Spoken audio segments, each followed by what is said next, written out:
From the station working for you, this is Good Morning Indiana, streaming now. And good morning. It's good to be back with you. I'm Lauren Casey here on WRTV and Good Morning Indiana. It is Tuesday morning at 4:27, an early morning, but we do have a lot to talk about today. So let's start with some of our top stories before we get into the show. This is something that WRTV is looking into, and we're trying to answer some questions for you about a new unemployment issue that's been popping up for many Hoosiers across the area. This has to do with the Pandemic Unemployment Assistance, PUA, that assists Hoosiers who are ineligible for regular unemployment. A lot of them are saying that when they apply, they're actually hitting a new roadblock. So we're going to be looking at some of the complaints and some of the issues that they're running into and look into ways to get around this and get some help so that you can get the money to be able to feed your family during this tough time. So we'll talk about that coming up here in just a few minutes. Something else we want to look at is the latest coronavirus cases here in the state of Indiana. You're looking at the new cases reported at the lunch hour yesterday, 688 new cases in our state, bringing our total number of cases to more than 87,000 since the start of this pandemic in Indiana back in March. And then yesterday they also recorded 5 new deaths here in the state of Indiana. Our death toll now reaching over 3,000 in the state of Indiana.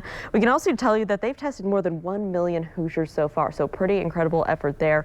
We're going to be breaking down more with the coronavirus numbers in our state, and we'll have more on that coming up here on Good Morning Indiana.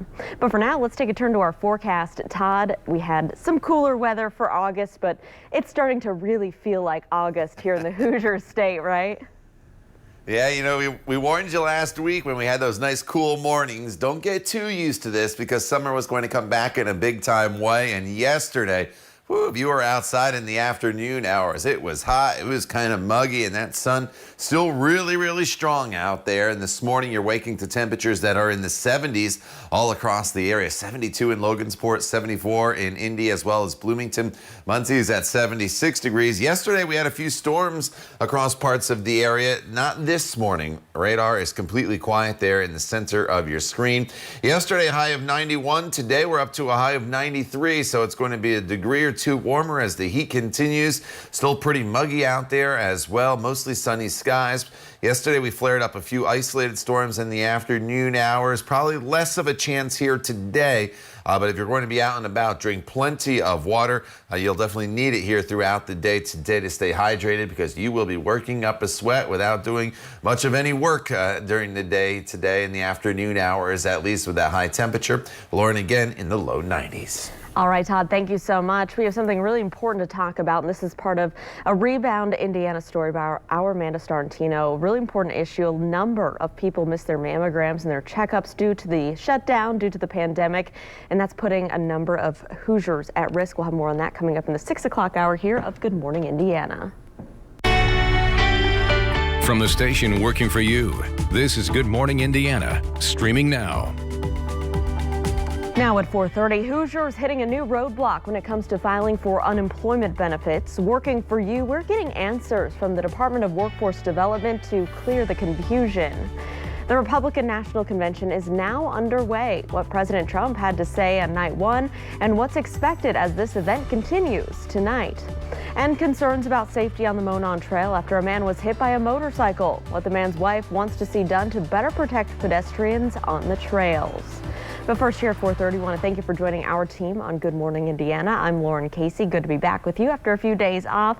Todd Clausen is standing by from home this morning. Todd, good morning to you. What can we expect as folks wake up this Tuesday? You know, Lauren, more heat, more humidity, and lots of sunshine in the forecast for the day today. A very summer-like day here now at the end of August. If you liked yesterday, you're probably going to like today. If you thought yesterday was a little hot, well, today you're going to think it's even a little bit worse as high temperatures will be a couple degrees warmer across the area. 74 degrees, that's the current temperature as you look from downtown to the north. Look at that humidity way up there at 91%.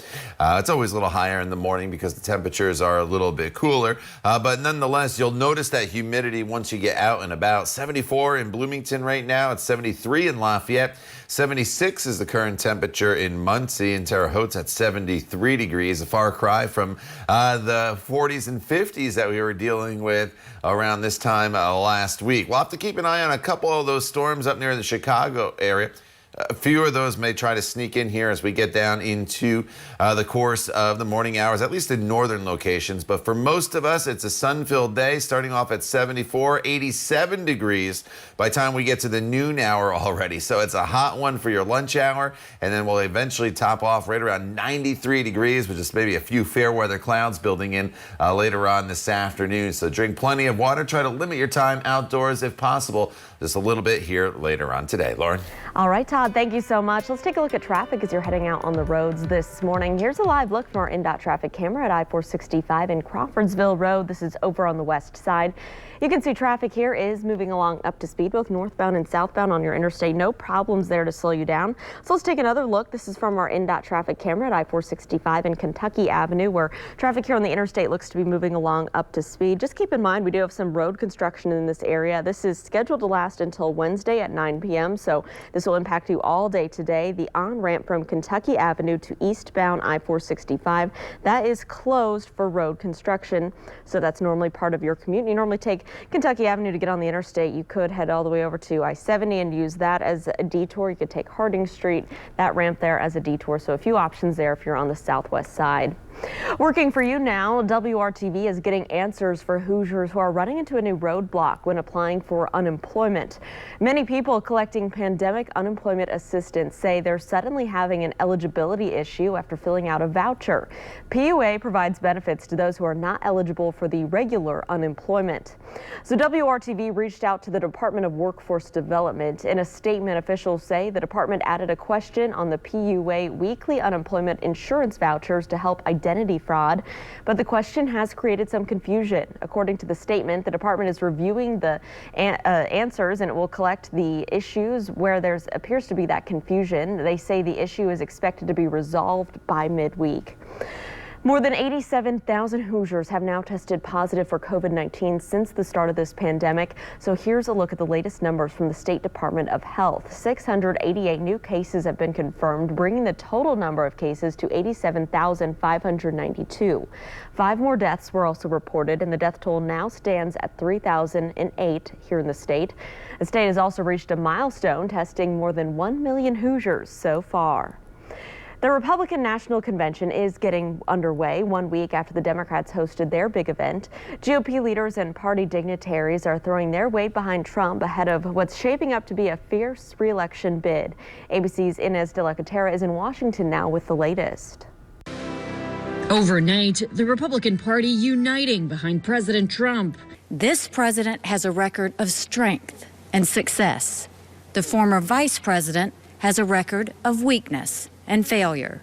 The RNC kicking off with a mix of live speeches and virtual content and a speaker lineup that included close Trump associates and family. Biden has promised to take that money back out of your pocket and keep it in the swamp. That makes sense, though, considering Joe Biden is basically the Loch Ness Monster of the swamp. Republicans also taking the chance to paint the president's 2020 opponents and the Democratic Party as far left. If we let them, they will turn our country into a socialist utopia. President Trump expected to make an appearance every day of the convention, making a surprise speech on Monday after formally becoming his party's nominee. What they're doing is using COVID to steal an election. They're using COVID to defraud the American people, all of our people, of a fair and free election. But the Biden camp calling day one a parade of dark and divisive fear-mongering designed to distract from the president's failure on the pandemic and the economic fallout, releasing this new ad. We need a team that's up to the task. And tonight, the big speaker will be First Lady Melania Trump, who will deliver her speech from the White House Rose Garden. Inez de la Catera, ABC News, Washington. It is 4:36 as they campaign. Joe Biden and Kamala Harris will receive regular testing for the coronavirus. They are increasing some of their health protocols in the final stretch before Election Day. Now, the change comes after Biden's deputy campaign manager said over the weekend that neither Biden nor Harris have been tested. The campaign says it will make the information public if either nominee tests positive. Staff members will also be tested regularly. Well, with so much of our focus on the coronavirus, it's easy to forget that it is mosquito season. That is until you get bit. The State Department of Health announced mosquitoes have tested positive for West Nile virus in more counties in our state. They include Marion, Johnson, Allen, Elkhart, Noble, Kosciuszko, and St. Joseph counties. No human cases of West Nile have been reported so far. The health department says they expect to see increased virus activity throughout the state. Bus stops may be changing for Indigo riders. The transit system has been studying how many people get on and off at each of its stops. The results will lead to some stops to be consolidated or moved. Part of the goal is to space out stops that are too close together to help make the routes more efficient. An Indigo spokesperson says that out of the system's 3,385 stops, 544 will be impacted. Riders will begin seeing stickers on affected bus stops as soon as August 31st. Changes will begin as soon as September 14th. A Central Indiana woman says that more needs to be done to help keep people safe along the Monon Trail after her husband was hit on his bike ride. Katie Swaney's husband, Jack, rides his bike every night, but last week he never made it back home. Jack had been hit by a motorcycle while crossing a detour area of the Monon, where a new pedestrian bridge is being built over East 38th Street near the fairgrounds. He was taken to the hospital and rushed into surgery with broken bones and 2 collapsed lungs. Katie says there needs to be more stop signs and other signage alerting the drivers to watch for pedestrians. I mean, obviously nobody's walking out or biking out into oncoming traffic on purpose. And then a car just comes barreling around the corner. 52nd is terrible as a driver as well. You can't see past the bushes. You can't see when there's people coming. Well, per Indiana law, motorists should always yield to the right-of-way of the trail users. DPW says many of the Monon Trail intersections include signs or flashing signals. There's also signage notifying cyclists and pedestrians of the upcoming intersection. So hiring Hoosiers is connecting you to career opportunities, and IU Health is taking a new approach to fill nursing positions. Nurses, we know, have been in high demand, and the pandemic has made those positions even more critical in hospitals all across the country. And so today, the Health Network is hosting its first virtual hiring fair for nurses. There are openings for several hundred RNs across IU Health's system of hospitals. This week, they're working to staff job openings at Methodist and University hospitals downtown. Candidates can sign up for a 30-minute interview with hiring managers, and if they're a good fit, IU Health will be making job offers on the spot. We've been able to avoid any workforce reductions or furloughs like I know some other systems have experienced. So we've been actively hiring throughout, and if anything, we're trying to staff up because we want to support our community. And we don't know what the fall will bring, but every nursing role filled is a way that we can best care for patients. Well, there are full and part-time positions available as well. This is the first virtual hiring event that IU Health is planning, and they're planning more for the future, rather. It kicks off today and it runs through Thursday. To sign up for a time slot, you can check out this story. Just go to hiringhoosiers.com. Residents along the Gulf Coast are preparing for major storms to make landfall in the next couple of days. Coming up, the latest on Tropical Depression Marco and Tropical Storm Laura, both headed that way. And with many students going virtual for school this semester, the extra screen time is causing some concerns for their vision. What an optometrist is recommending to help kids' eyesight. Todd. And Lauren, it's pretty quiet this morning across central Indiana, just warm and muggy as you walk out the door, but there are some storms near the Chicago area. We'll keep an eye on these storms and let you know if they're going to impact our weather as we go throughout the course of the day. And we'll look ahead to your weekend, which could bring some changes to the forecast as we'll track the remnants of what is now Tropical Storm Laura down in the Gulf of Mexico. It's all coming up when Good Morning Indiana continues right here on WRTV.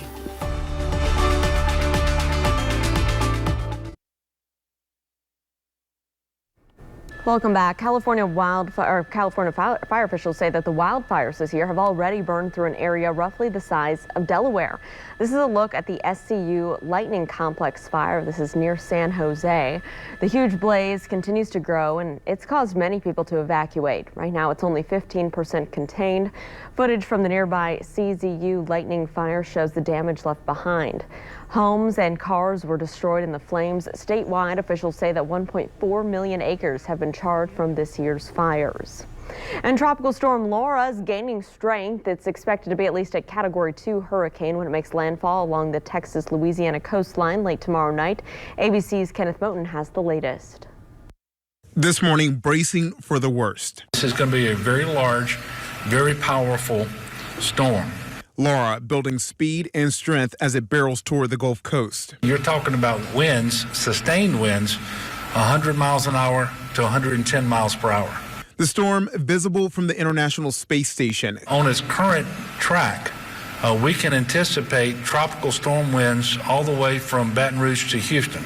Officials in Texas, Louisiana, and Mississippi urging millions to prepare for landfall. We hide from the wind and we run from storm surge.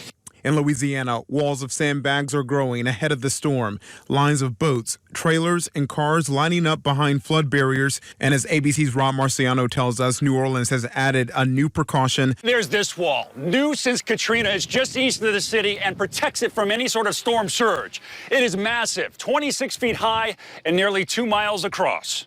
Offshore, oil and gas companies are evacuating employees from facilities and stopping production, a move that may drive up prices.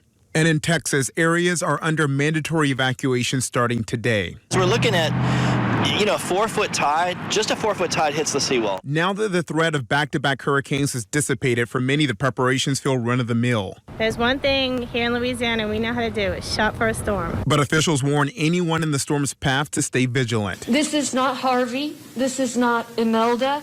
This is not Allison. This is Laura. Every storm is different. Kenneth Moten, ABC News, New York.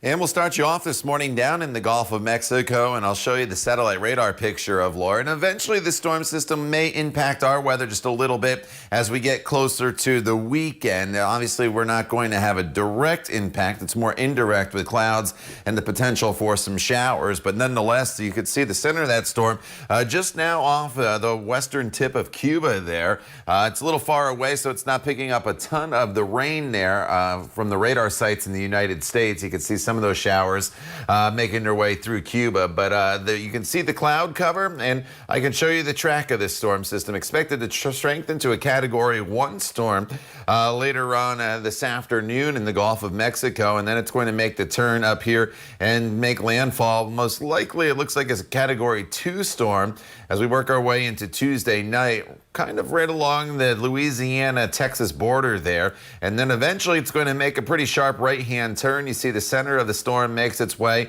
through Kentucky, but it will be close enough to give us some clouds and some showers depending on the exact track and where the heaviest of the rain sets up on the side of the storm. So just going to get a little bit of unsettled here across the area as we work our way into the latter half of the week. So likely when I show you the 7-day planning forecast, just know it's going to change and we'll have to tweak it a little bit as we work our way into especially Friday and Saturday. This morning, it's clear all across central Indiana. To the north, you notice some showers and storms near Chicago and Milwaukee. Those should start to fade away, but we'll have to keep an eye on them. Some of them could sneak into northern portions of central Indiana here this morning, and there could be a little brief period of more in the way of cloud cover there across northern Indiana as well. Otherwise, it's a pretty quiet day of weather for us. Can't completely rule out the chance of an isolated thunderstorm flaring up this afternoon and this evening in the heat and humidity, but it would be very, very isolated. By far the biggest takeaway today is going to be the heat across the area. Temperatures in the 70s this morning anywhere you go. As we work our way throughout the course of the day today, already 87 degrees by the noon hour. Into the low 90s we go this afternoon with that hazy sunshine. And then this evening we're still in the 80s even after sunset, which is at 8:28 tonight. Temperatures will still be in the 80s. Tomorrow we do it all over again. It's a sun-filled day from start to finish. Your high temperature back into the low 90s. So yesterday was our first day in the 90s. We get there today, and tomorrow will be an official heat wave. A little bit cooler as we start to bring in some additional cloud cover for Thursday and Friday. Friday, Saturday, those are the days we have to watch Laura for the showers and storms. But once that storm departs, it looks great on Sunday with mostly sunny skies, high temperature of 80 degrees. And look at those low temperatures once again as we get into Sunday and Monday morning. down into the 50s. All right, Todd, thanks so much. Let's take a look at traffic as you're heading out there on the roads this morning. Here's a live look in the downtown area, I-65, a view near West Street and MLK. Things on the interstate are traveling up to speed, but keep in mind we do have some long-term construction that's set to last until Friday, September 4th. So more than a week left until this will be reopening. The on-ramp from West Street to southbound I-65, eastbound 70, that is closed for construction. So just use caution as you head in that area. You can use the area to hop on the interstate off Delaware, getting you past the North Split if you're trying to get in that direction, and of course we'll keep you updated. Well, across the country, students are logging onto laptops and tablets for their remote learning. In Mexico, children are turning on their TVs and radios for class. Mexico's 30 million students started class this week. Everything is being broadcast on television 24 hours a day for preschoolers to high schoolers. About 93% of Mexico's households have a TV, making it more accessible than the internet, which only about 56% of the households have. For those that don't have a TV, the radio programs will also be broadcast, including in indigenous languages. Pretty interesting. So with kids spending more time in front of screens for that virtual learning, there's some concerns about how their eyes could be affected. Optometrists say nearsightedness is something children can experience after too much screen time. They recommend spending as much time outdoors as possible and using the 20-20-20 rule to help offset eye strain and dry eye. Every 20 minutes, you take a 20-second break looking 20 feet away. So this can even be something that the teachers can incorporate in their lesson plans. Blue light is another concern. Experts say there's not enough evidence showing blue light glasses work. Many devices do allow you to change how much is emitted. Changing those settings is something we do to protect our sight. Families should see an eye doctor if kids start to feel fatigued. Model Chrissy Teigen is helping educators during this time by buying school supplies for dozens of teachers. The pregnant mom of two tweeting some photos of her at-home setup on Sunday and asked teachers to respond with their Amazon wish lists. Teigen later gave an update saying that she cleared 50 of those lists. She says she plans to help more teachers this week with a focus on special needs and struggling school districts. Celebrating women's right to vote, coming up, we'll show you the Indiana students' artwork chosen to help mark this 100th anniversary at the White House. And the pandemic has caused many businesses to seek financial help, but not everyone has access to the relief. Coming up, new at 5 o'clock, we're looking at the barriers some are running into and how the Black Chamber of Commerce is working to help. The time right now is 4:51. Stick around. We'll be right back here on Good Morning Indiana.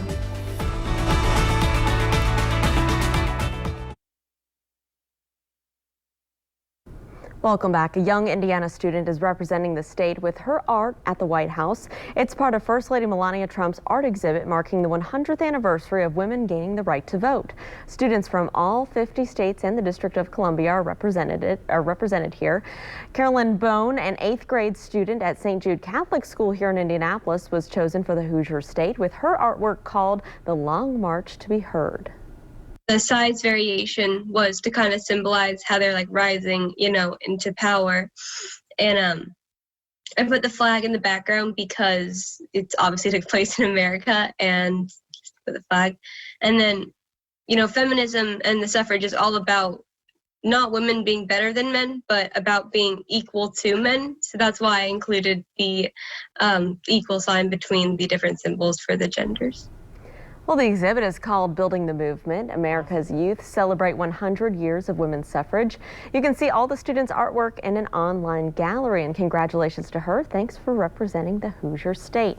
All right, Todd, let's get a check of our forecast here at home.